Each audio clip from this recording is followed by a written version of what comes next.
네, 안녕하세요. 여러분들 반갑습니다. 금융과 에너지 업종을 누구보다 쉽게 알려주는 데이언 멘토 권혁철입니다. 오늘 나이스라는 기업 리뷰해 보도록 할 텐데요. 나이스는 여러분들도 아시다시피 지주회사로 여러 종속회사를 가지고 있는 회사이죠. 그리고 시장에서 저평가를 받으면서 기업 밸류 프로그램의 모멘텀을 가지고 있는 회사였는데요. 그리고 저번 주에 이 기업 밸류 2차 세미나 발표 날이었었죠. 사실 이 기업 밸류 2차 세미나 영상을 제가 라이브로 지켜보고 있었는데 내용들이 상당히 실망이 큰 부분이 있었더라고요. 그 부분 좀 확인해 보도록 하고, 그리고 사실 결국 기업 밸류 프로그램은 세제 혜택이 상당히 중요한데 이 세제 혜택은 야당인 민주당의 선택이 가장 크죠. 이 이유에 대한 것도 같이 한번 확인해 보면서 천천히 얘기 나눠보도록 하겠습니다.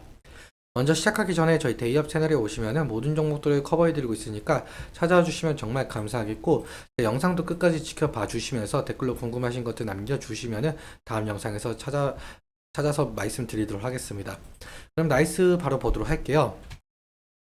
일단 나이스 같은 경우 나이스 홀딩스를 약식으로 나이스라고 불리고 있고, 그리고 39개의 종속회사를 가지고 있죠. 사실 이 종속회사들이 이 신용평가 사업, 자산관리 사업, 제조 및 뭐 기타 사업 등등 하고 있다라고 보는데, 포괄적으로 정의하자면 이 금융업을 하고 있다라고 볼 수가 있을 것 같습니다.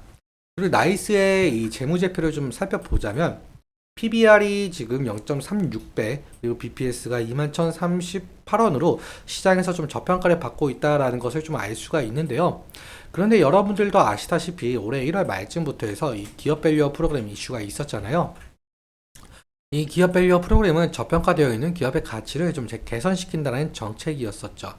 세부 내용 같은 경우 2월에 발표가 되었었는데 사실 이때도 실망이 컸었어요. 좀 주요 내용을 좀 살펴보자면 상장사의 주 투자지표를 활용해서 시가총액 및 업종별로 비교 공시를 하고, 그리고 상장사들에게 기업가치 개선 계획을 공표하도록 권고하고, 기업가치 개선 우수기업 등으로 구성된 지수개발 및 상장지수 펀드를 도입하겠다는 내용이었었습니다.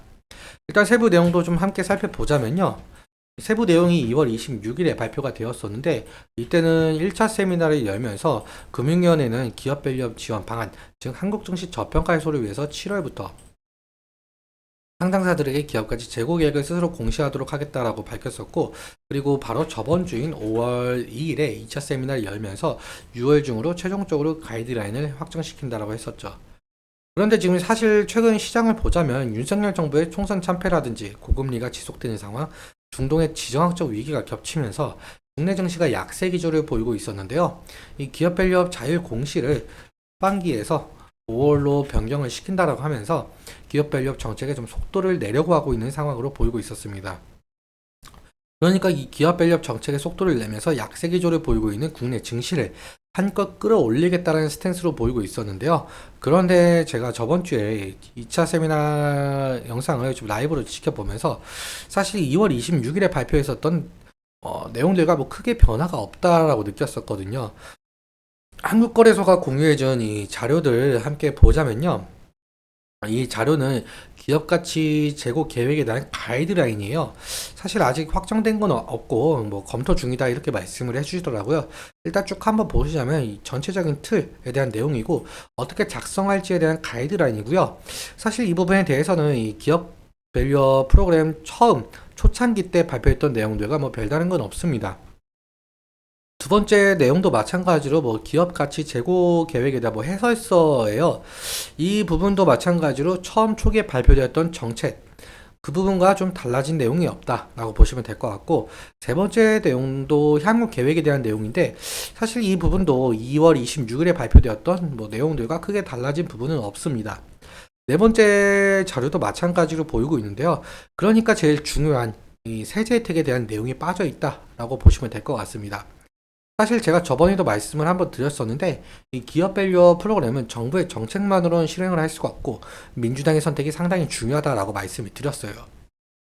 이 이유에 대해서 한번 말씀을 드려보자면 야당인 민주당 측에서는 이 기업 밸류어 프로그램을 반대하는 입장은 아니었으나 민주당 측에서는 이 소액주주 권익을 보호하기 위한 정책, 즉 기업들의 이익과 반대되는 상당한 내용을 가진 정책을 공약을 한 바가 있었습니다. 이 부분에 해당이 되고 있는데요. 한번 읽어보시면은 그래도 도움이 될 거라고 생각을 하고 있습니다. 아무튼 그래서 이 기업의 자발적인 주주화하는 노력과 세제 혜택에 대한 초점을 맞춘 정부와 여당의 정책 방향성과는 상당히 크나큰 차이가 있었는데요. 앞서 말씀드린 대로 4월 총선에서 이 여당인 국민의힘이 참패를 했었고 야당인 민주당이 승리를 했었죠. 그래서 더욱더 현 정부의 기업 밸류업 정책에 제동이 걸릴 것이다라는 시장 평가가 있었습니다. 다시 정리해서 말씀을 한번 드려보자면 이 기획재정부가 밸류업 정책의 세제 혜택으로 제시한 이 법인세 세액공제와 배당소득세에 대한 분리과세 같은 경우는 세법 개정을 시켜야 하는데 세법 개정 같은 경우는 국회 동의, 즉 민주당의 동의가 있어야 실현이 될 수가 있거든요. 그런데 이런 세법을 다수당을 차지한 민주당이 부자 감세로 규정을 하게 되면서 국회 법안에 반대할 경우에는 세법 개정이 상당히 어려워지게 되죠. 그렇다면 기업 밸류업 프로그램도 무산이 될 가능성도 상당히 높겠고요. 그래서 아직까지는 세제 지원 등 여전히 검토 중이다라는 입장을 내세우고 있는 것 같습니다. 그런데 사실상 민주당도 1,400만 명에 달하고 있는 개인 투자자들의 여론에 반응을 할 수밖에 없는 입장이긴 해요. 그래서 사실상 합의가 이루어지지 못한다고 한다면 이 저번 주 발표 내용처럼 다시금 김 빠진 내용만 나올 가능성이 상당히 높을 것 같습니다. 그래서 실제로 기업 밸류업 정책이 실현이 될지는 아직 미지수로 보이고 있고요. 이 부분은 좀 지속적으로 체크해 나가면서 대응을 해야 될 이슈로 보이고 있습니다. 그러면 차트 보면서 마무리 설명 짓도록 할게요. 나이스 차트를 보시면은 아무래도 지주회사이다 보니까 자회사들의 실적이나 이슈가 좀 모멘텀으로 작용을 하면서 주가 변동성을 나타내고 있는데 이 2월부터 시작을 하는 이 기업 밸류업 정책 이슈로 거래량도 많이 실리면서 상당한 상승을 좀 이끌어냈었죠. 그런데 앞서 말씀드렸다시피 기대에 미치지 못한다는 평가 때문에 좀 실망 매물이 쏟아진 바가 있었는데요.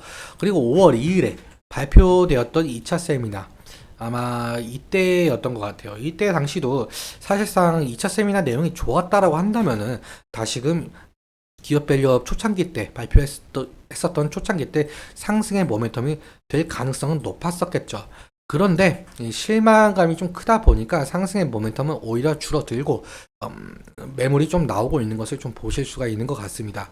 아무튼 지지라인 같은 경우 제가 미리 선을 그어놨는데 지금 과거도 그렇고 지금 최근에도 그렇고 이 부분을 좀 지지해 주면서 상승을 좀 보여주고 있어요. 그렇다 보니까 이 부분 좀 지지해 주는지가 관건으로 보이고 있는데 그런데 지금 현재 2차 세미나 내용도 별로이기 때문에 다시금 저평가 기업들이 좀 조정 구간이 나올 가능성도 있을 것 같아 보여요. 그래서 이 부분 좀 지지해 주는지가 관건이 될 것 같고 만약에 지지를 이탈 시에는 리스크적인 관리는 필요할 수 있을 것 같습니다. 그런데 사실상 이 기업 밸류 프로그램 같은 경우 상당히 긴 시간을 좀 바라봐야 되는 부분이 있거든요. 이 이유에 대해서는 여당과 야당의 합의가 일단 필수적으로 필요할 거고 만약에 합의가 된다라고 하더라도 이 법 개정을 하려면 상당한 기간이 걸리겠죠. 그래서 아직까지는 나이스가 가지고 있는 이 기업 밸류 프로그램 이 모멘텀은 좀 살아있다라고 볼 수가 있을 것 같습니다. 그래서 살아있다 보니까 다시금 상승이 일어날지 좀 지켜봐야 될 부분이고요. 오늘은 여기까지 좀 말씀을 드리면서 오늘 내용 여러분들께 도움이 되셨다면 구독과 좋아요 부탁드리고 그리고 말씀드린 내용과 차트적인 부분에 대해서는 제 개인적인 견해가 있을 수밖에 없기 때문에 여러분들의 주관적인 견해와 함께 투자를 한 명을 선택하셨으면 좋겠습니다.